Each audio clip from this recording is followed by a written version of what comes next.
बहुत बहुत शुक्रिया। कुछ बोलने के पहले एक फैक्ट बता दूं। जब मैं स्कूल में थी, हिंदी का पर्यायी सब्जेक्ट था संस्कृत, और मैंने स्कूल में संस्कृत ऑप्ट किया था। इसलिए बोलना यही चाहती हूँ, स्कूल में भी मेरा हिंदी सब्जेक्ट नहीं था। आज इस वक्त पे मैं हिंदी में बोलने का प्रयास जरूर करूंगी। अगर कुछ भूल चूक हो जाए, आप सभी समझदार हैं, समझ लेंगे, ऐसी मुझे पूरी उम्मीद है। व्यासपीठ पर विराजमान आदरणीय चिरंजीव प्रसाद सर, कोड़ेकर सर, उसी के साथ में कुरैशी साहब, शारिक साहब, अयूब साहब, बहुत अच्छा एंकरिंग करते हुए आप भी, और उसी तरह से यहाँ पे मौजूद राजश्री, मोहसिना, सोनवने साहब, उड़ान साहब और आप सभी ही। मैं बोलने शुरुआत जब करूंगी तो मुझे लगता है उन दो बच्चों की कहानी आपको सुनानी ही चाहिए। ये दो बच्चे छोटे छोटे से, एक 6 साल का, एक तकरीबन 10 साल का, दोनों भी खेल रहे थे। खेलते खेलते वो गए खेत पे, और खेत पे खेलते खेलते पता नहीं पर वहां पे एक कुआं था। ये बड़ा 10 साल का बच्चा जो था वो कुएं में गिर गया। तैरना तो बिल्कुल नहीं आता था, बहुत जोर जोर से चिल्लाने लगा। ये दूसरा 6 साल का बच्चा जो था वो दूर दूर तक देख रहा था कि कोई है क्या इंसान जिसे मदद के लिए बुलाया जा सकता है। दूर दूर तक उसने देखा पर कोई भी उसे मदद के लिए नहीं दिखा। पर जब वो इंसान को ढूंढ रहा था तभी उसे दिखाई दिया एक बकेट थी जिसको एक रस्सी भी बंधी हुई थी। पानी निकालने के लिए वो व्यवस्था थी। उसने तुरंत जाकर वो बकेट ले ली, कुएं में डाल दी, और वो बड़े 10 साल के बच्चे को कहा कि तुम बहुत कस के इस बकेट को पकड़ लो, मैं तुम्हें खींचकर बाहर निकाल लूंगा। उसी तरह से ये इस बच्चे ने बकेट को बहुत अच्छे से कस कर पकड़ लिया, और ये 6 साल के बच्चे ने बहुत अच्छे से उसे ऊपर खींच लिया। जब पता चला कि संकट अब पूरी तरह से टल गया है, तभी याद भी आया जो माँ ने बताया हुआ था कि रूटीन के अलावा अगर कुछ भी अलग सा हो जाता है तो तुरंत घर पर आकर बताना ही चाहिए। तो ये दोनों घर पर गए, जो कुछ हुआ था सब बता दिया। गांव छोटा सा था, ये न्यूज तो पूरी सभी जगह फैल गई, और उसके बाद गांव में चर्चा भी होने लगी, और सारे लोग जो थे वो बहुत ही जोर जोर से हंसने लगे। अरे ये बच्चे क्या कुछ भी बोलते हैं, कितना सारा इमेजिन करते हैं, ऐसा हुआ वैसा हुआ, क्या क्या बोलते हैं, उनकी काल्पनिकता तो कहीं तक भी पहुंच सकती है। एक बुजुर्ग आदमी था, उसने पूछा कि क्यों आप विश्वास नहीं करते हो कि इस तरह से घटना घटी होगी, इस तरह से सच में हुआ होगा। तो लोग बोलने लगे, अरे बाबा जरा देखिए इन दोनों की तरह, जो कुएं में गिरा था उम्र भी उसकी ज्यादा है, बहुत अच्छे से वो धट्टा कट्टा भी है, और ये जो बोलता है कि मैंने इसे निकाला है, उम्र भी उसकी छोटी है और कितना दुबला पतला है। ऐसा हो ही नहीं सकता, ये छोटा सा बच्चा ऐसा कर ही नहीं सकता। वो बुजुर्ग ने जो जवाब दिया वो बहुत ही महत्वपूर्ण है हम सभी के लिए। उस बुजुर्ग ने कहा, इसीलिए मैं विश्वास करता हूँ कि सच में ऐसा हुआ ही होगा। इस छोटे बच्चे ने उस बड़े बच्चे को निकाला ही होगा, क्योंकि जब ये छोटा बच्चा बड़े बच्चे को कुएं से निकाल रहा था खींचकर, तब उसके आसपास कोई भी नहीं था उसे बोलने के लिए, अरे नहीं तू ये नहीं कर सकता।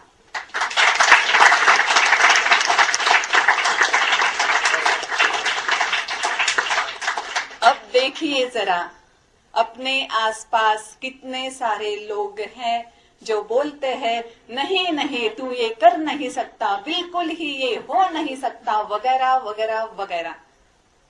कुछ बच्चे मेरे पास आते हैं इसी स्पर्धा परीक्षा के गाइडेंस के लिए, तब कुछ ऐसा भी बोल देते हैं, अरे मैडम पर्सनालिटी का भी बहुत बड़ा इम्पैक्ट होता है, पर देखिए ना हमारी हाइट कितनी छोटी है, पर्सनालिटी कुछ भी अच्छी नहीं है, तो हमें कैसे मार्क्स मिलेंगे। उनको मैं कुछ उदाहरण देती हूँ, आपको भी देना चाहूंगी। मैं उनको बोलती हूँ, फिल्म इंडस्ट्री तो पर्सनालिटी पे ही चलती है। आमिर खान हाइट क्या बहुत ज्यादा है? नहीं, हाइट तो उनकी कम है, पर फिर भी मिस्टर परफेक्शनिस्ट उनको कहा जाता है। सचिन तेंदुलकर हाइट उनकी भी कम है, पर उन्हें तो क्रिकेट का देवता बोला जाता है। उसी तरह से जब हम देखते हैं हाइट कैसी है, पर्सनैलिटी कैसी है, ये महत्वपूर्ण होता ही नहीं है। फिर ये भी होता है कि अरे कैसे क्या काम कर सकते हैं। कुछ हम में ऐसा भी खामियां होती है कि जिसके आगे हम नहीं ऊपर जा सकते, तो उन्हें भी मैं एग्जाम्पल देती हूँ। इन्हीं अंसार शेख का ही उदाहरण दूंगी। आप सबको भी पता होगा ही कि सभी बोलते थे एक रिक्शा चलाने वाले का बेटा सपने में भी नहीं सोच सकता था कि वो कलेक्टर बनेगा, पर उन्होंने सोचा, उस पर अमल किया, इसलिए एक 10 रुपये का पेन तक वो नहीं खरीद पाते थे, पर अब तो कलेक्टर हो गए हैं। उसी तरह से जिस लड़की को इंटरव्यू पैनल ने खुद बता दिया था कि अरे तुम तो इतनी अपाहिज हो, 62% तुम हैंडीकैप हो, तुम तो एक सफाई कर्मचारी तक बनने के योग्य नहीं हो, तुम इस स्पर्धा परीक्षा को छोड़ दो और दूसरा कुछ तो भी करने लगो। पर उसने जिद नहीं हारी। उसने सोचा कि वो बोलने वाले बहुत होते हैं ना, ये नहीं कर सकते।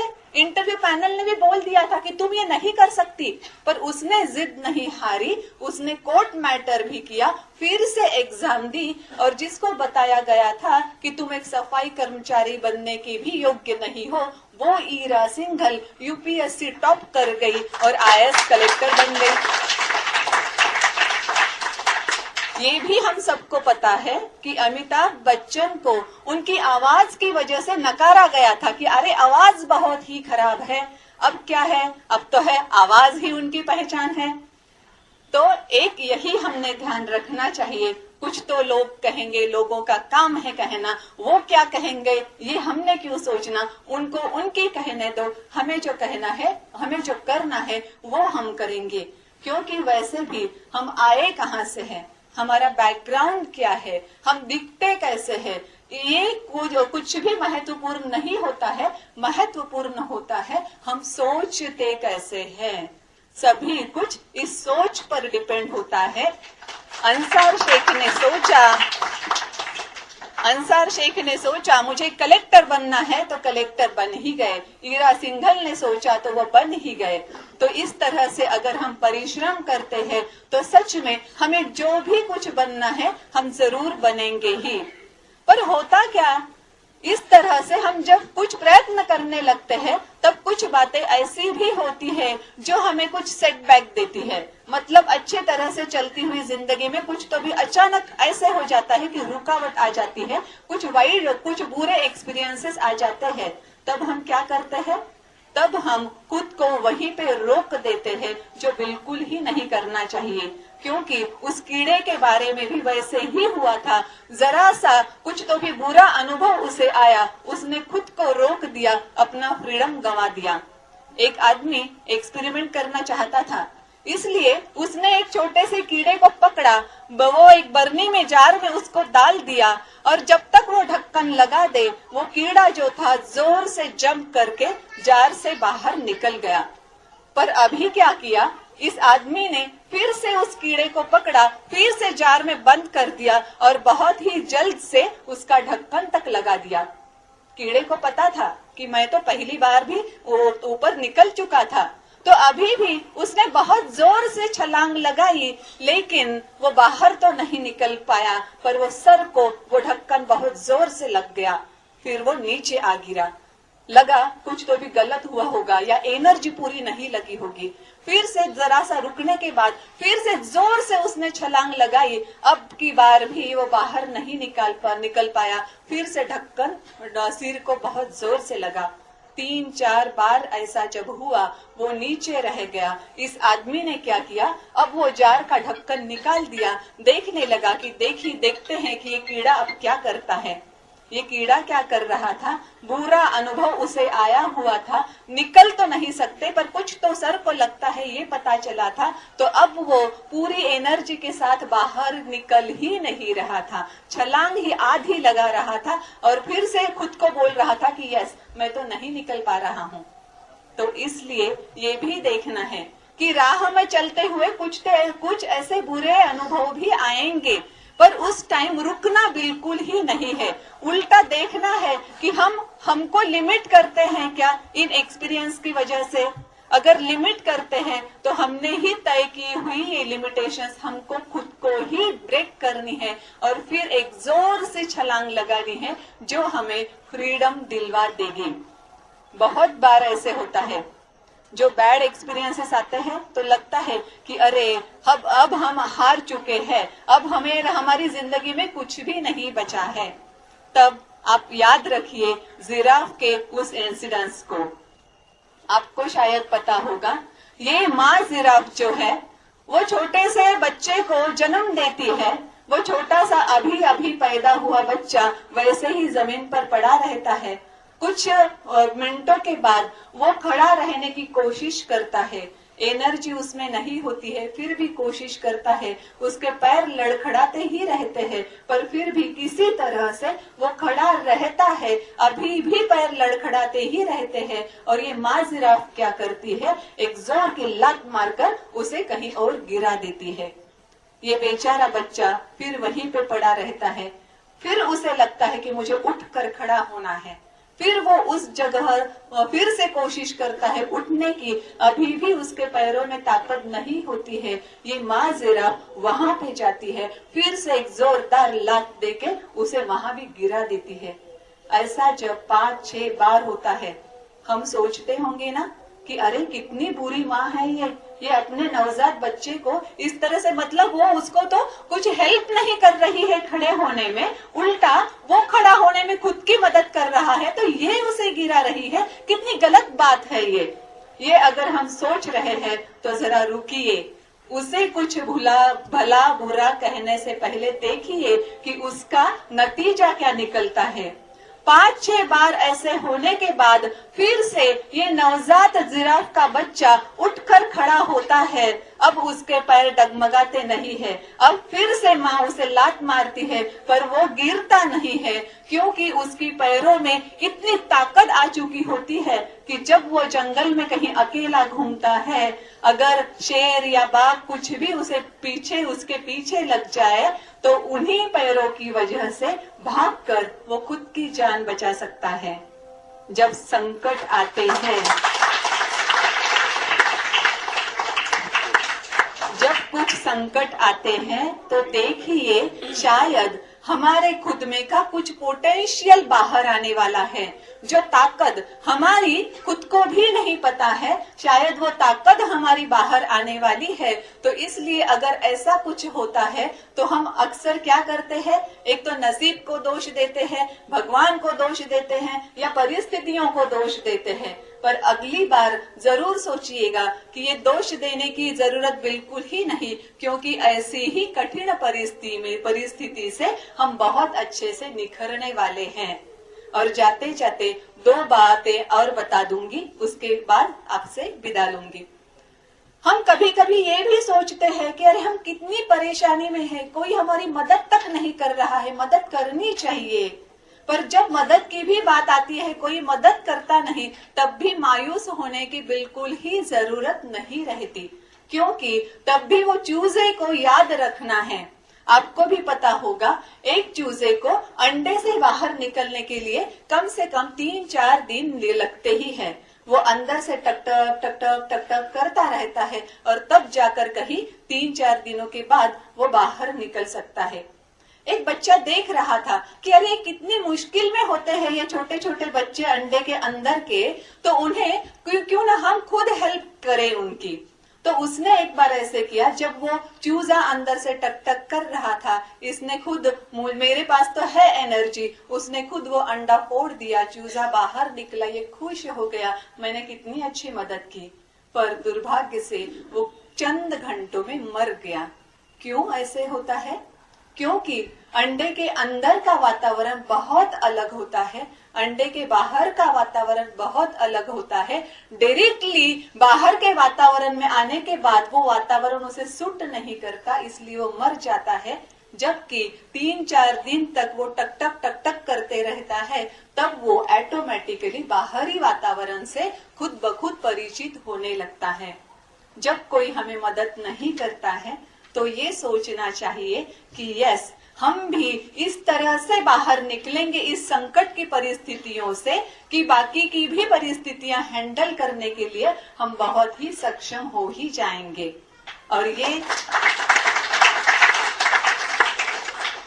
ये सब बताते हुए ये भी याद रखना चाहिए ही, अंसार शेख को भी इतनी इजीली मंजिल हासिल नहीं हुई होंगी। उन्होंने भी बहुत सारी पढ़ाई की। हाँ, ये तो बहुत गौरव की बात है, at the age of only 21, जो कि मिनिमम एज है, मिनिमम एज में उन्होंने टॉप कर दिया है। पर फिर भी मेहनत बहुत की है, स्टडी बहुत की है, तो बिना मेहनत कुछ भी नहीं होता है।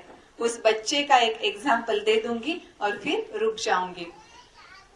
टीचर ने देखा उनके ही क्लास का एक लड़का बहुत अच्छी से स्केचेस ड्राइंग बनाता था, पर अचानक से उनके ध्यान में आ गया, अरे ये तो अभी ड्राइंग निकालना बंद ही कर दिया है उसने, ऐसे क्यों हो गया? तो उन्होंने वो बच्चे को पूछा। बच्चे ने कहा, सर क्या करे, अभी ड्राइंग निकालने का मूड नहीं लगता। मूड नहीं लगता? वो तो ठहरे टीचर। फिर उन्होंने कहा, अगर मूड नहीं लगता बोल रहे हो तो अभी कंपल्शन है कि हर दिन 5 स्केचेस निकाल कर ही स्कूल में आना, वरना तुम्हें स्कूल में हम बैठने की परमिशन नहीं देंगे। अभी टीचर की आज्ञा, उसका पालन तो करना ही चाहिए था।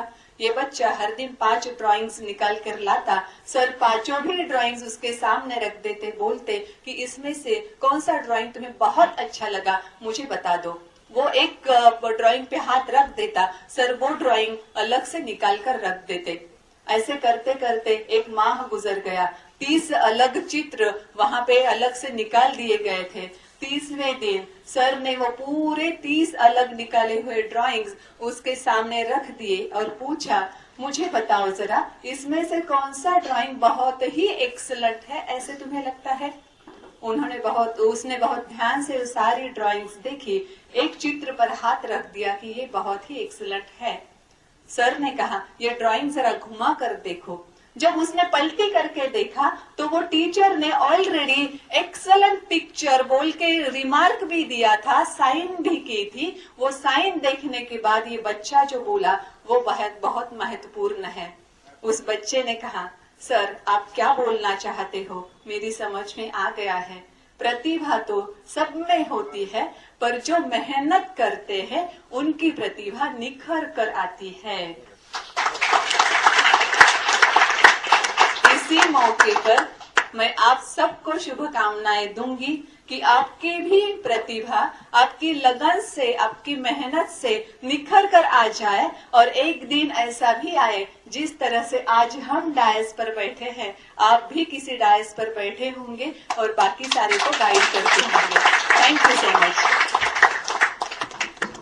मैडम धानोरकर की तकरीर हो रही थी और ऐसा लग रहा था जैसे फूलों की बरसात हो रही है, और दिल ये चाह रहा था कि सुनते ही जाएं, क्योंकि ऐसे स्पीकर्स और ऐसे ऑन द स्पॉट बोलने वाले लोग बहुत कम हैं समाज में। और उन्होंने जैसा शुरू में कहा तकरीर से पहले कि मुझे हिंदी नहीं आती, वो सुनने के बाद ऐसा लग रहा है कि हमें हिंदी नहीं आती। यहाँ आपके साथ अखबारात के एडिटर बैठे हुए हैं। मैं खुद एक अखबार का एडिटर हूँ। हमारे साथ 3 अखबार के एडिटर, वहाँ जमीर बैठे हैं, यहाँ शारिक बैठे हैं। अब हम लोग ये प्लानिंग शायद हमें करना पड़ेगा फैयाज भाई के साथ कि हिंदी का एक अखबार और शुरू किया जाए। मैडम की हिंदी सुनने के बाद तमाम लोग जो है वो जरूर उससे मुतासिर हुए होंगे। हम आपके बहुत शुक्रगुजार हैं।